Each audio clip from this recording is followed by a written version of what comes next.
জুমার দিনকে বিষ্ণু ঈসা ইসলাম বলেছেন হাদা ইয়াউমুল ঈদ, হাদা ইয়াউমুন জাআলাহুল্লাহু লাকুম ঈদান। তাবারানির হাদিস।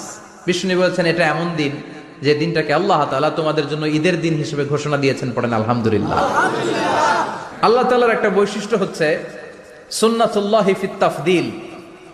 এক এক জিনিসের উপর আল্লাহ এক এক জিনিসকে বৈশিষ্ট্যমণ্ডিত করেন, মর্যাদা দান করেন। ফাদ্দালা জামানান আলা জামান কামা ফাদ্দালা মাকানান আলা মাকান, ইনসানান আলা ইনসান। আল্লাহ ব্যক্তির উপর ব্যক্তিকে প্রাধান্য দেন, আল্লাহ সময়ের উপর সময়কে প্রাধান্য দেন, আল্লাহ স্থানের উপর স্থানকে প্রাধান্য দেন। এটা আল্লাহর সুন্নাত।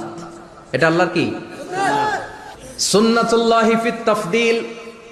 ফাদ্দালা জামানান আলা জামান কামা ফাদ্দালা মাকানান আলা মাকান, ইনসানান আলা ইনসান। পৃথিবীর সব মানুষগুলো এক রকম নয়, এক মর্যাদার নয়। আবার লক্ষাধিক নবী